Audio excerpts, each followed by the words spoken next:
இயேசுவின் நாமத்தினால உங்கள் ஒவ்வொருவரையும் நாங்கள் வாழ்த்தி வரவேற்கிறோம். கர்த்தர் தாமே உங்களை ஆசீர்வதிப்பாராக. இந்த வார்த்தையின் மூலமாய் உங்களையும் உங்கள் குடும்பத்தையும் அவர் ஆசீர்வதிப்பாராக. எடுத்துக்கொண்டு வாசிப்போம். சங்கீதம் 105வது சங்கீதத்தில் 4வது வசனத்தை வாசிப்போம். சங்கீதம் 105ல் 4வது வசனத்தை நான் வாசிக்கிறேன். கர்த்தரையும் அவர் வல்லமையையும் நாடுங்கள், அவர் சமூகத்தை நித்தமும் தேடுங்கள். வசனம் சொல்லுகிறது, அவர் சமூகத்தை நித்தமும் தேடுங்கள். தேட வேண்டிய காரியங்கள், அநேக காரியங்கள் நம்மளுக்கு காணப்பட்டாலும், ஆனால் இன்றைக்கு மிகவும் தேவையான ஒன்று அவருடைய சமூகம் இன்றைக்கு தேவையாக இருக்கிறது. அவருடைய சமூகத்தை தேடுங்கள் என்று வார்த்தை போடப்பட்டிருக்கிறது. இன்னைக்கு நாம் மனிதர்களை தேடி போகிறோம், வேலையை தேடி போகிறோம், பணத்தை தேடி போகிறோம், பல காரியங்களை தேடி நம்ம இங்கேயும் அங்கேயும் நம்ம அழிந்து கொண்டிருக்கிற இந்த நேரத்தில் அவருடைய பிரசனத்தை நாடும்படியாக, அவருடைய பிரசனத்தை தேடும்படியாக, அவருடைய சமூகத்தை தேடும்படியாக வசனம் போடப்பட்டிருக்கிறது. நிச்சயமாகவே நம்ம தேடும் போது அவருடைய பிரசனம் நம்முடைய மனதை களிகூற பண்ணுகிறதா இருக்கிறது. அவருடைய சமூகம் நம்முடைய வாழ்க்கையில் ஒரு மிகப்பெரிய ஒரு ஆசீர்வாதத்தையும் ஒரு நன்மையையும் அவருடைய கிருபையையும் தரக்கூடியதாக இருக்கிறது. ஆகவே நாம் எதை தேட அழைக்கப்பட்டிருக்கிறோம்? அவருடைய சமூகத்தை நித்தமும் நாம் எப்பொழுதும், எல்லா நேரத்திலும், எல்லா சூழ்நிலையிலும் அவருடைய சமூகத்தை நாம் தேட அழைக்கப்பட்டிருக்கிறோம். வாரம் வாரம் நம்ம ஞாயிற்றுக்கிழமை சபைக்கு வருகிறோம். எதற்காக? அவருடைய சமூகத்துக்காக நம்ம என்ன செய்கிறோம்? வருகிறோம். பல இடங்களிலிருந்து நீங்கள் வரீங்க, ஆராதனைக்காக நீங்கள் வரீங்க. மீண்டுமா நம்ம வீட்டுக்கு போகிறோம், மீண்டுமா நம்ம வேலையை பார்க்கிறோம், பல சூழ்நிலைகளுக்கு நம்ம கடந்து போய் கொண்டிருக்கிறோம். ஆனால் வெறும் ஞாயிற்றுக்கிழமை அவருடைய சமூகத்தை நம்ம தேடி வந்துட்டு போகிறது மாத்திரம் ஒரு விசுவாசியுடைய கடமை கிடையாது. அதனால டெய்லி சர்ச்சுக்கு வரவும் முடியாத ஒரு சூழ்நிலை காணப்படுகிறது. அதுவும் இப்போ லாக்டவுன்ல அது கூட ஞாயிற்றுக்கிழமை கூட வர முடியாத சூழ்நிலையெல்லாம் கடந்து போனதை நாம் பார்க்க முடியுது. ஆனால் வெறும் ஞாயிற்றுக்கிழமை மாத்திரம் அவருடைய சமூகத்தை தேடுகிறவர்களாய் காணப்படாதபடி எப்பொழுதும் நித்தமும் அவருடைய சமூகத்தை தேடுகிறவர்களாய் நாம் காணப்பட வேண்டும். ஆனால் அதே தாவீதுடைய சங்கீதத்தை நம்ம எடுத்து நீங்க வாசிக்கும் போது 139வது சங்கீதத்துல 7வது வசனத்திலிருந்து நான் வாசிக்கிறேன். 139வது சங்கீதம் அதுல 7வது வசனத்திலிருந்து வாசிக்கும் போது, உம்முடைய சமூகத்தை விட்டு எங்கே ஓடுவேன் என்று அவர் கேட்கிறார். பாருங்களேன், உம்முடைய சமூகத்தை விட்டு எங்கே ஓடுவேன்? நான் வானத்திற்கு ஏறினாலும் நீர் அங்கே இருக்கிறீர். அவருடைய சமூகம் வானத்துல போனால் கொஞ்சம் நல்லா கவனித்துக்கோங்களேன். ஒருவேளை ஃப்ளைட்ல போனா கூட அங்கேயும் அவருடைய சமூகம் இருக்கிறது தான். வெறும் ஞாயிற்றுக்கிழமை மாத்திரமல்ல, வெறும் சபையில மாத்திரமல்ல, வானத்திற்கு ஏறினாலும் நீர் அங்கே இருக்கிறீர், பாதாளத்தில் படுக்கை போட்டாலும் நீர் அங்கே இருக்கிறீர், சமுத்திரத்தின் கடையாந்திரங்களிலே போய் தங்கினாலும் அங்கேயும் உமது கை என்னை நடத்தும். அப்ப அவருடைய பிரசன்னம், அவருடைய சமூகம் எல்லா இடங்களிலும் நிரம்பி இருக்கிறது. இந்த பூமி அவருடைய மகிமையினால் நிரம்பி இருக்கிறதை நாம் பார்க்க முடியுது. அப்ப அவருடைய பிரசனம் எல்லா இடத்துலையும் இருக்கிறது. ஆனா வசனம் சொல்லுகிறது, அவருடைய சமூகத்தை நீங்கள் தேடுங்கள். அவருடைய சமூகம், அவருடைய பிரசனம், அவருடைய மகிமை, அவர் எல்லா இடத்துலையும் இருக்கிறார். வீட்டில இருக்கிறார், வெளியில இருக்கிறார், வானத்துல இருக்கிறார், கீழே சமுத்திரத்துக்கு கீழே இருக்கிறார், கடல் அடியில் இருக்கிறார், எல்லா இடத்துலுமே இருக்கிறது உண்மைதான். ஆனாலும் வசனம் என்ன சொல்லுகிறது? அவருடைய சமூகத்தை நித்தமும் தேடுங்கள் என்று போடப்பட்டிருக்கிறது. அருமையான தேவனுடைய பிள்ளைகளே, அவருடைய சமூகம் எல்லா இடத்துல இருக்கிறது உண்மை. பட் எனக்குள்ள இருக்கிறதா என்பதை நான் பார்க்க வேண்டும். சரிங்களா? இதுதான் ஒரு மிக முக்கியமான ஒரு கொஸ்டினா இருக்கிறது. அவருடைய பிரசனம் எல்லா இடத்துல இருக்கிறது. பட் என் வாழ்க்கை உள்ளர இருக்கிறதா, என் இருதயத்துல அவருடைய பிரசனம் இருக்கிறதா என்பதை இன்றைக்கு நாம் உணர கடமைப்பட்டிருக்கிறோம். சங்கீதக்காரர் சொல்கிறான், கர்த்தர் எப்பொழுதும் எனக்கு முன்பாக நான் நிறுத்திருக்கிறேன் என்று சொல்லுகிற சங்கீதக்காரன் வசனத்தை நான் வாசிக்கும் போது, அதே சங்கீதத்துல 51வது சங்கீதத்தை எடுத்துக்கொள்ளும் போது அவர் என்ன பண்ணாரு? ஒரு பாவம் பண்ணிட்டாரு. ஒரு பாவம் பண்ணின பிறகு அவர் ஆண்டவர்கிட்ட ஜெபம் பண்ணுகிறாரு. எப்படி ஜெபம் பண்ணுகிறாரு? உம்முடைய சமூகத்தை விட்டு என்னை தள்ளாமலும் உமது பசுத்த ஆவியை என்னிடத்திலிருந்து எடுத்து கொள்ளாமலும் இரும். ஆண்டவரே ஜெபம் பண்ணுங்க, ஆண்டவரே உம்முடைய சமூகத்தை விட்டு மட்டும் என்னை தள்ளாதீங்க. அப்படின்னா என்ன? அவருடைய சமூகம் இருக்கிறது எல்லா இடத்துலையும். ஆனா அந்த சமூகம், அவருடைய பிரசனம் எனக்குள்ள இருக்கிறதா? இப்ப நான் பாவம் பண்ணிட்டேன், தப்பு பண்ணிட்டேன், ஆண்டவருக்கு விரோதமான ஒரு காரியத்தை நான் பண்ணிட்டேன், அதனால அந்த சமூகத்திலிருந்து என்னை பிரித்து விடாதீங்க என்று சொல்லி என்ன செய்றார்? அவர் ஜெபிக்கிறது நான் பார்க்கிறோம். என்னுடைய அரண்மனையிலிருந்து நீங்க பிரித்துடாதீங்க, அதை பத்தி கூட அவர் கவலைப்பட மாட்டாருங்க. ஒருவேளை இந்த சிங்காசனம் போயிடுச்சு, இந்த பதவி போயிடுச்சு, ராஜாவுடைய பதவி போயிடுச்சு, அரண்மனை போனா கூட தாவீதுக்கு அவ்வளவு கவலை இல்லை. பட் ஆண்டவரே, உங்களுடைய சமூகத்திலிருந்து நீங்க என்ன செய்யறாதீங்க, என்னை ஒரு நாளும் பிரித்து விடாதீங்க என்று சொல்லி அவர் ஜெபம் பண்ணுகிறாரு. அப்ப அவரும் அவருடைய சமூகமும் அவ்வளவாய் ஒன்றோடு ஒன்று கலந்திருக்கிறதை நான் பார்க்க முடியுதுங்க. அருமையான தேவனுடைய பிள்ளைகளே, நாம் கர்த்தருடைய சமூகத்துல எப்படி இருக்கிறோம்? அவருடைய சமூகம், அவருடைய பிரசனம் எல்லா இடத்துல இருக்கிறது உண்மை. பட் அந்த பிரசனத்துக்குள்ள நான் கலந்து இருக்கிறேன்னா என்பதை நாம் என்ன செய்யணும், இன்றைக்கு நான் பார்க்க வேண்டும். இரண்டால் விதத்துல ஒரு 4 மனிதரை நான் சுருக்கமா நான் சொல்ல விரும்புகிறேன். அவங்க 4 பேரும் தேவனுடைய சமூகத்தை விட்டு தூரமாய் போனது நிமித்தமாக அவங்க வாழ்க்கையில நடந்த பெரிய ஆபத்துகளை நாம் என்ன செய்ய முடியும், பார்க்க முடியும். முதலாவது நீங்க பார்க்கும்போது ஆதி மனிதனாகிய ஆதாமும் ஏவாளும் நாம் பார்க்க முடியுது. அவங்க 2 பேரையும் தேவன் தன்னுடைய படைத்த அந்த தோட்டத்தில் என்ன செய்யறார், அவர்களை வைக்கிறார். அழகான மரங்கள் இருக்கிறது, இயற்கை காட்சிகள் இருக்கிறது, தண்ணீர் இருக்கு, பழங்கள் இருக்கிறது, எல்லாவற்றை காட்டிலும் தன்னுடைய ரூபத்தினாலே என்ன செய்யறார், அவர்களை படைத்து இருக்கிறார். குளிர்ச்சியான வேளையிலே தேவன் அவரோடு கூட வந்து இடைப்பட்டு போயிருந்தாரு. தன்னுடைய மகிமையினால அவர்கள் இருவரும் என்ன செய்தார், அவர் மூடி இருந்ததை நாம் பார்க்க முடியுது. கர்த்தருடைய வார்த்தை அவர்களை கேட்டுக்கொண்டே இருக்கிறதை நம்ம என்ன செய்ய முடியுது, பார்க்க முடியுது. ஆனால் அவர்கள் கீழ்ப்படியாதது நிமித்தமாக அவர்கள் என்ன செய்யறாங்க, இப்ப அந்த தோட்டத்தை விட்டு போக வேண்டிய சூழ்நிலை. ஆனாலும் இன்னொரு சைடு பார்க்கும்போது அவங்க எங்க இருந்து போறாங்கன்னா, 3ஆம் அதிகாரம் ஆதியாகமத்துல 3ஆம் அதிகாரம் 8ஆம் வசனத்தை வாசிக்கும் போது, பகலில் குளிர்ச்சியான வேளையிலே தோட்டத்தில் உலாவுகிற தேவனாகிய கர்த்தருடைய சத்தத்தை அவர்கள் கேட்பார்கள். கர்த்தருடைய சத்தத்தை கேட்டுட்டு இருக்கிற மனிதர்கள் தான். ஆனா அவங்க பாருங்க, அப்பொழுது ஆதாமும் அவன் மனைவியும் தேவனாகிய கர்த்தருடைய சந்நிதிக்கு விலகி, இங்க பார்க்கிறோம், கர்த்தருடைய சந்நிதிக்கு விலகி, கர்த்தருடைய சமூகத்தை விட்டு அவங்க போயிடாங்க.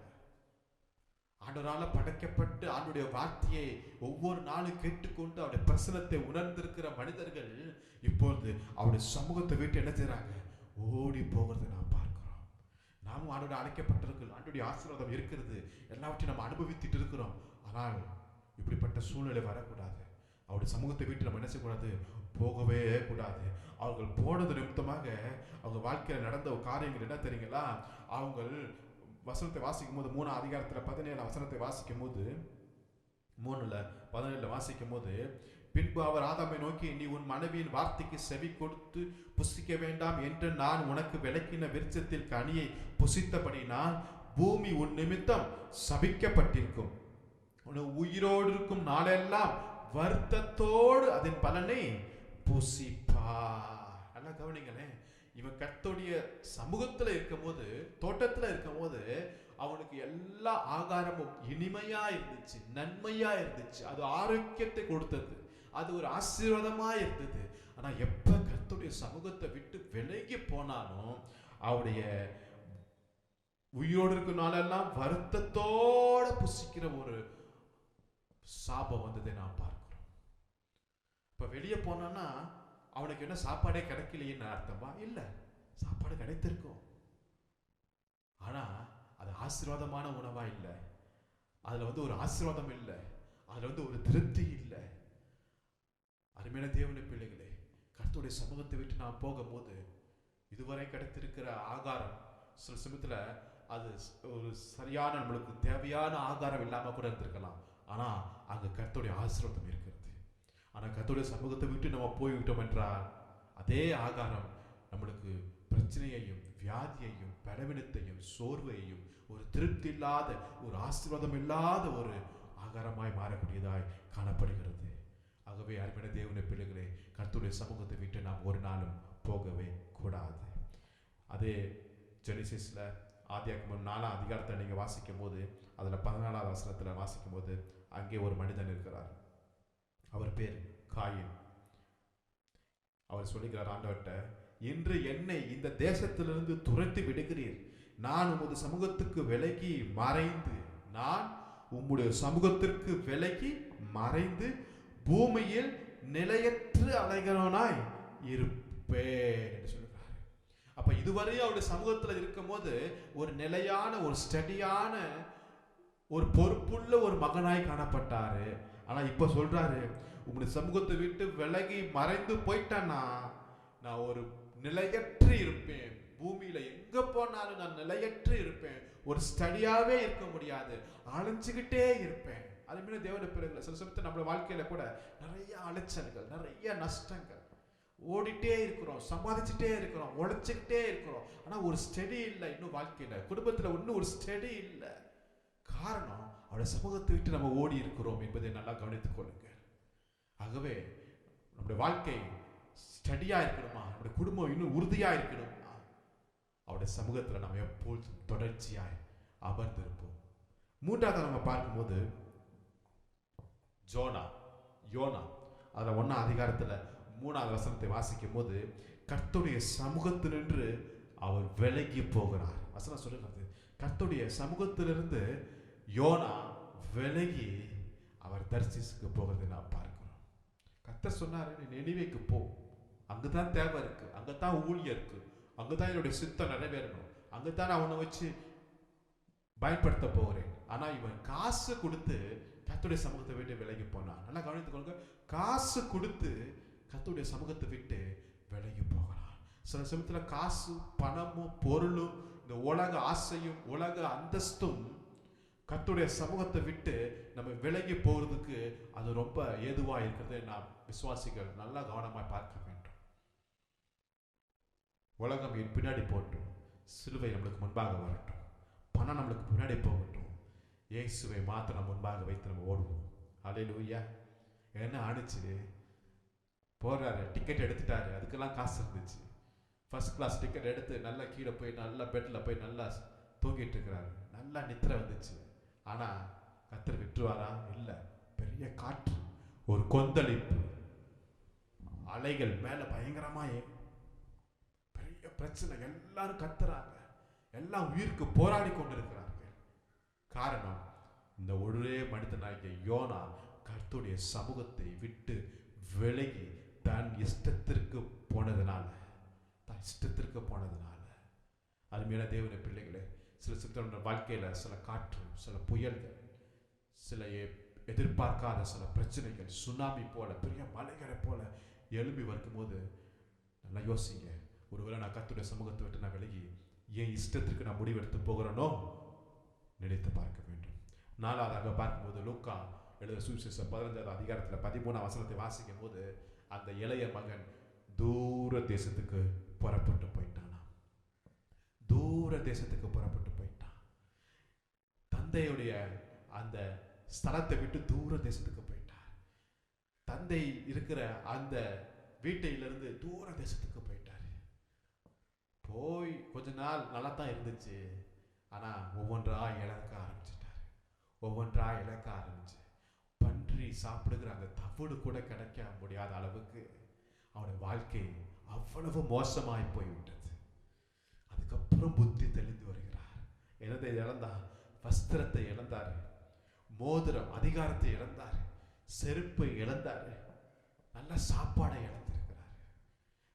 நம்முடைய தந்தை தகப்பன் பிதாவுடைய அந்த ஸ்தலத்தை விட்டு நாம் போகும்போது, நம்ம அழைத்த பரம தகப்பனுடைய அந்த ஸ்தலத்தை விட்டு, அந்த சமூகத்தை விட்டு நாம் புறப்பட்டு போகும்போது நல்லா தான் இருக்கும் பார்க்கறதுக்கு. ஆனால் நம்முடைய எல்லா ஆசீர்வாதங்களும் ஒவ்வொன்றாய் நாம் இழக்க நேரிடும். ஆனால் தான் இதயத்தில் அவன் உணர்ந்து மீண்டும் வந்தது போல நாம் வருவோம் என்றால், அவருடைய சமூகத்தை தேடி வருவோம் என்றால், அவருடைய சமூகத்தை நித்தமும் தேடும் போது நம்மளுக்கு எல்லா இழந்த ஆசீர்வாதத்தையும் அவர் இரட்டிப்பாய் கர்த்தர் கொடுக்க அவர் போதுமானவராய் காணப்படுகிறார். அல்லேலூயா. ஆகவே அவருடைய பிரசன்னம், அவருடைய சமூகம் எல்லா இடத்துலையும் இருக்கிறது. ஆனால் அது எனக்குள்ள இருக்கிறதா என்பதை நாம் பார்க்க வேண்டும். அதனால் தான் சங்கீதம் 105 சங்கீதம் 4 வசனத்தை வாசித்தது போல அவருடைய சமூகத்தை நித்தமும் தேடுங்கள். தேடும் போது அவரை கண்டடைவோம். அவருடைய பிரசன்னம் எனக்குள்ள இருக்கிறதா? ஞாயிற்றுக்கிழமை சபைக்கு போகிறேன், அவருடைய பிரசன்னத்தை அனுபவிக்கிறேன், ரொம்ப ஆசீர்வாதமாக இருக்கிறது. அதே திங்கட்கிழமை அந்த பிரசன்னத்தை நான் ஏற்றி கொண்டு எனக்குள்ள இருக்கிறதா என்பதை நாம் கவனிக்க வேண்டும். ஆகவே அவருடைய சமூகத்தை நித்தமும் தேடுவோம். கர்த்தர் தாமே இந்த வசனத்தின் மூலமாய் உங்களை ஒவ்வொருவரையும் அவர் ஆசீர்வதிப்பாராக. Thank you. God bless you.